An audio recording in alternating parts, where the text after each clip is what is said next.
Hello all, this is Dr. Dheeraj Masapu. I am a consultant anesthesiologist. I have done MD and DM in anesthesia and specialized in neuroanesthesiology. So today I would like to compare medicine versus anesthesia, and I would like to tell you which branch would be better for you if you are lying in the range between 10 to 20,000 in the NEET PG examination. So why I chose to compare between medicine and anesthesia is, so I'll tell you the reason behind that. So when I was doing my house agency, then I got fascinated by medicine, in the medicine posting basically, and most of us usually get fascinated by medicine during the rounds of some professor diagnosing a rare disease, and when he's asking a question to the postgraduate, someone would be answering. Sometimes the postgraduate would be inspiring you, like that some story would be there for everyone. So in that way I got fascinated by general medicine.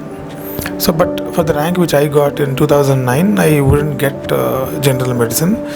So then what next? But I never liked surgery because surgery needs a different mindset, and I somehow never got fascinated by that. So like me, many people are there in India who would actually want to take up a medical branch, but they're not getting general medicine. So what next? So next would be pediatrics and anesthesia. So those are the three things which I have known in 2009, and I have chosen anesthesia since I was not getting general medicine. But now in this video I would like to tell you that if you are ranging between 10 to 20,000, you would actually probably get general medicine in a private medical college with a fees lying between 25 to 40 lakhs per year, and versus you would also get MD anesthesia in a government hospital, and with a fees of very minimal fees.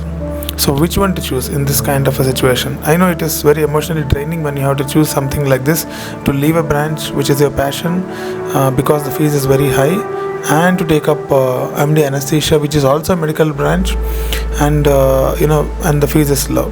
So if you are a middle class person, and if you don't have so much of money backup, and if you are taking a loan, then I'll tell you how your life is going to be. This is a very important thing that you need to know. So when you're paying 25 lakhs per year for 3 years, minimum is 25, in some private medical colleges up to 40 lakhs. All the details are there openly in the web, you can check out. So if you're paying, let us take a minimum of 25 lakhs. So in a 3-year period you would be paying around 75 lakhs. So I just inquired the interest rates for student loans, and in a few banks it is around 11.85% if you don't have a surety. So if nobody is signing a surety for you, then it's 11.8% or nearly 12%, you can say.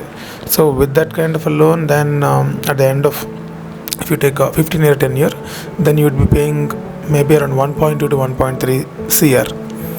So that is the kind of amount you would be paying, and EMI would be coming around between 50 to 70,000 per month after you finish your post graduation. So after you finish your general medicine, then usually you would have different ways.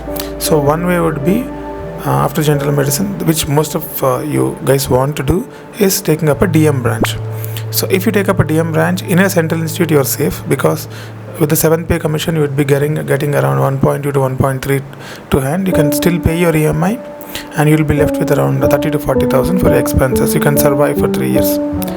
If you are not getting a DM, and if you are getting a DNB in a super specialty in corporate hospitals, usually they pay, depending on the northern part of India, usually the payment is good. In southern part of India, the payment is around 60 to 65,000 in some places. It's very variable actually. Hospitals are deciding, and it is also based on the city. If you are taking a DNB, then there is no way you can pay the EMI and survive. So that is not an option for you if you're choosing to take the loan. DM is the only option. Okay, I will not do super specialty, I would like to practice a general medicine. If you decide like that, then you are actually left with two options. One, staying in a city, or going into town. So staying in a city, there are two types of setups. So one is entering as a junior consultant in general medicine department. So directly nobody is going to give you OPDs in big hospitals, because they are already established people and famous people. So you have to work under them. And when you work as a junior consultant, your salary won't be very high. On an average, you can expect between 1.2 to 1.5, depending on the hospital and the demand. It's more of a need based. so you can negotiate there. If you get, let us take it as 1.2 to 1.3 or maybe 1.5, then even if you pay the EMI of 50 to 70,000, you'll be left with enough money to survive for some time. So on the other side, there's another way of doing it in cities. What you can do is you can actually go to several smaller hospitals like nursing homes.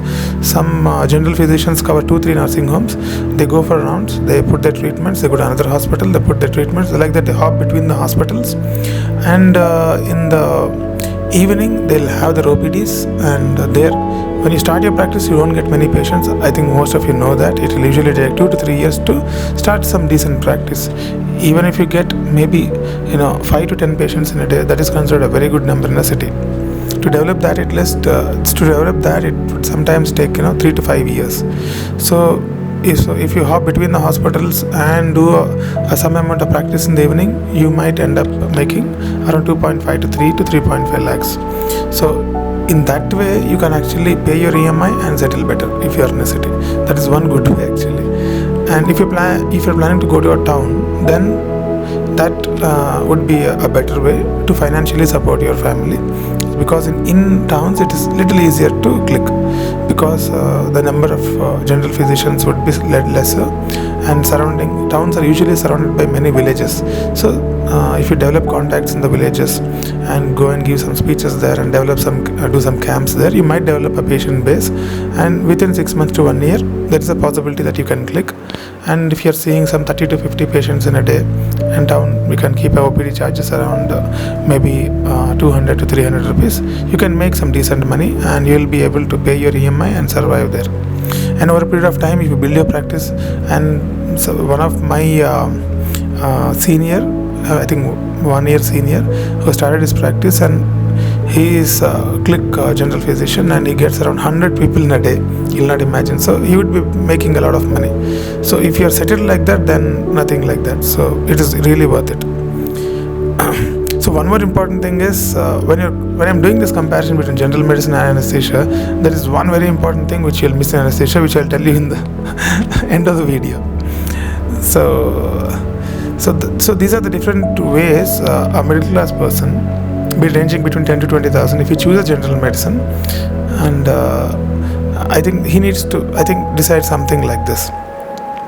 And here one more thing comes into the play. What is your family status? What is your ambition? And how much are you ready to put in? Like if you're in the ways which I told, you need to work from morning 7:38 to evening almost 8:30 to 9. Are you ready to put in that kind of an effort? Okay, so you need to answer these basic questions before taking up the general medicine. Okay, because it is going to be tough, and only if you have passion you have to take up. I hope you are getting the point. And so that is about general medicine. Let us come to the anesthesia side. So between 10 to 20,000 rank, you would actually get MD in a government college in your particular state or somewhere. So, or you might you'll get a DNB in a corporate hospital, in a good corporate hospital like Gangarams and Fortis, Apollos, and in Bangalore you can get in Narayan Hrudayalaya, Sakra, and so many hospitals are there. So there, whether to take MD or DNB, I have done a video, but I'll slightly tell you here. But once you take up MD anesthesia, what is going to happen, I'll tell you. So after taking up anesthesia, since you don't have a loan here, you don't have a financial stress on your mind. So you just get a stipend, you get a good stipend, and you'll be able to pay your fees with that. So you'll not have any kind of a financial burden here. So after finishing anesthesia, you'll have similar options like general medicine. You can stay in a city or go to town. So if you stay in city, then you'll have several options. One, you're joining in a corporate as a senior resident. So when you join a corporate as a senior resident, around 1 lakh you will get. And since you don't have anything to pay, that is a very comfortable stay for you, and a comfortable life you can live. Or if you join a group practice, there are several group practices in Bangalore and in Hyderabad, and several places. A team of doctors team up and they cover 3 to 5 hospitals. There are teams like Axon and Prerana in Hyderabad which cover around, I don't know the exact number, but I think 20 plus hospitals they would be covering. There are like 100 plus teams. You can join those kind of teams where you'd be getting a salary maybe around 1.3 to 1.5 in the beginning. Since since you don't have any financial obligation, you will still be in a comfortable zone. And the third way would be to join in a DM specialty.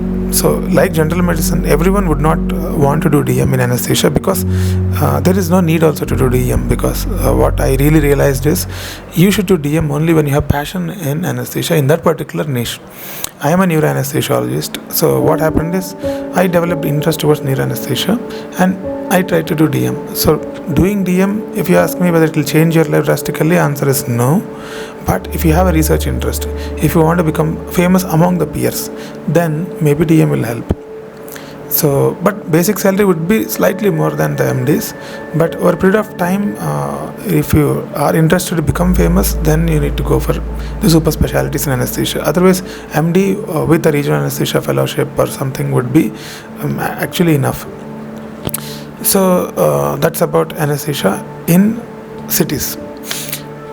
So medical colleges I'm not discussing, because it is common for both of them.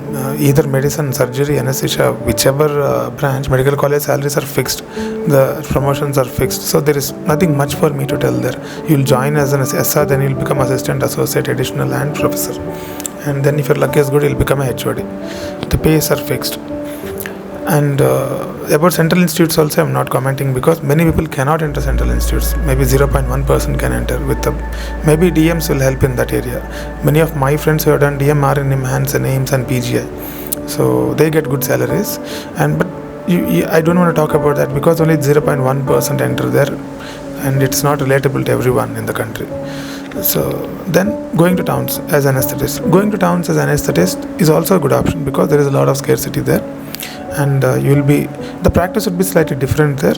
What you do is you need to cover an ICU for a shift, and you'll be doing cases in the same hospital in a particular date in some hospitals, or some directly do freelancing.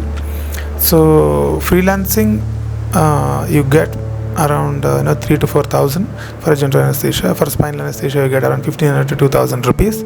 So if you do maybe 2 or 3 cases in a day, you can make around 10,000 rupees. Or at least 7 to 8,000. So in a month, you can end up making 2 to 3 lakhs if you're doing freelancing. But freelancing is very competitive, because already established players will be there. I already spoke this in my previous videos also. So most of the surgeons believe them. So when a new guy comes into the market or whatever you say, they usually take some time for you to adjust. So you need to start working somewhere, develop rapport with the surgeons and hospital admins, and then slowly you need to start freelancing. But any day freelancing would be better in towns. So if you click. But even in towns, what is happening is number of hospitals with 50 to 100 beds are increasing. So they are preferring to having their own teams, because they cover the ICU also. So in that way, getting connected with the hospital is a more safer bet. And you'll have a backup system also. That's what I always tell. Freelancers won't have a backup. In anesthesia, what happens is we don't know when crisis happens, and if you will have a backup in if you're linked to a hospital. So these are the different ways anesthetists can settle, and anesthetists also earn a good amount of money. And in all the ways which I told, you will end up earning a range between 1 to 3.5 lakhs, depending on the kind of effort that you are putting. For example, freelancing, if you're doing 5 to 6 cases in a day, you'll earn a crazy amount. If you're doing 1 to 2 cases in a day, so it's all dependent on the kind of effort that you're ready to put. And so that is all about different ways to settle for people who want work-life balance, and women who are planning to marry and have kids. I would suggest you should have a balanced life. So for that, anesthesia would be a better option.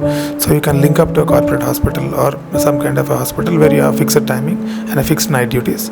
So with that, you'll have a structure and a balance, so you can plan your days ahead. And for guys who are very aggressive and ambitious, for them freelancing and all these things would be better options. So this is about, I told you different ways to settle if you are between 10 to 20,000 rank. Now you have to decide Okay, if you're passionate about medicine, and if you actually want to have an OPD and you want to click the OPD and earn massive money, or if you have some kind of a dream like that, medicine would be a good option. But you should be ready to take that loan, and you have to quickly get your practice clicked, and then you have to repay that loan. So some amount of financial burden will be there, but that is the price you have to pay if you really are passionate about general medicine. Okay, and if you are a kind of person who's like, no, I don't want any kind of financial stress, I can't take it, then you aram se take up anesthesia, and you can earn a decent money, have a decent life. So there is no major rocket science in this. It's a simple decision. I know it is emotionally draining for you to leave a branch like medicine, which is your favorite, and go to anesthesia. I can understand that because I did that, but I'm very happy now. I'm very happy, and I love anesthesia now. I love neuroanesthesia. I create a lot of impact. I change a lot of lives, and I developed skills in anesthesia. And if you follow my videos, you would understand, and I conduct a lot of workshops. I'm very happy with this. So it is not that if you leave general medicine, you would lose everything in life. And the reason why we get fascinated for general medicine is that because in our internship, that is what we know. We attend a significant part of internship in medicine and surgery.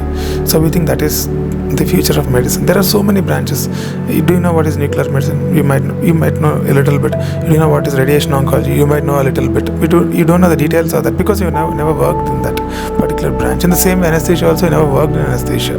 You would maybe 1 week posting you would have, in that also 4-5 days you would have bunked. So you would not have any kind of idea about branches other than medicine and surgery.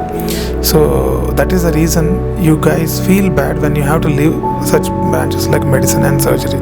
But I left it. I'm happy now. Take my story as an example. If you really want to take up medicine, take that extra amount of stress of financial thing and take the loan and go ahead. If you don't really want that financial stress, you can happily take up anesthesia. So we're coming to the end of the video. So now I would like to tell you, what are you going to miss by taking anesthesia? There is one thing you're going to miss. See, what humans want is majorly two things: fame, money. So power is a different concept. Power is about influencing people. We're not going to talk about that. Power you can gain with any kind of branch. It's a personality basically. So fame and money, the two things what humans crave for. Genetically we are designed in such a way that we crave for these two in different levels. If you're a man and if you are a kind of person who wants fame, purely fame, okay, then you have to go for general medicine. You have to take that extra stress. You go for general medicine. You're not going to get fame with anesthesia. Okay, fame among the peers you can get. Fame among the anesthesiologists you will get, but fame among the public, fame among the people, if you really want to get, if you want to be known as a doctor in the society, then you have to go for general medicine. No, I'm not really bothered about fame. I'm an introvert. I just live my life, and I really want to just enjoy my life. I don't want to be known publicly. Then anesthesia would be a good option because you can earn decent money and you can live your life. You can do. So if you are that kind of a person, then take up anesthesia. So that's the major difference I feel. So that's it, guys. I think you got an idea about which one to take, and I struggled, and that is why I thought I'll make this video, and this is my thought process. My perspective is slightly different, and hope it helps some of you guys in taking up the decisions. And every decision needs to be taken on an individual basis. I don't generalize. So many people call me, actually. I'm openly giving my WhatsApp number and everything to people. Many people are calling me. So I never suggest broadly to anyone. I just ask the story, what do you want to become and everything. And individually, I give a suggestion. The same way you have to individualize what you want. First write down on a paper what you really want. What are your goals in your life? What does excite you really? Okay, when the basic in the basic root level, if you can understand about you, then you can take a better decision. But all of my videos will have a background and a basic agenda of Pareto principle. That is, your branch is going to decide 20% of your success. 80% is decided by you. It's the personality, it's the hard work, it's the commitment, dedication, and the vision that you have, and persistence, and those are the qualities which will actually make you successful. 20% is the branch. The many guys who are in top branches are not successful. There are many guys in very average branches and they're successful. It is about individual personality. So that is what I keep telling in every video, so that you understand, because I'm seeing people who are successful. It is not the branch, it is the person. Okay, with this I would like to end the video, and thank you guys for following the video. And if you want to connect with me, my WhatsApp community link is there. You can directly WhatsApp me and enter there. I'll put a lot of ebooks and other things. Recently I shared around 30 ebooks in that particular WhatsApp community. And if you want to connect with me in Instagram, masapudheeraj is the Instagram ID. You can connect with me there. Okay, so that's it guys. Hope you liked the video. Thank you, and subscribe to the channel and like the video. Thank you very much.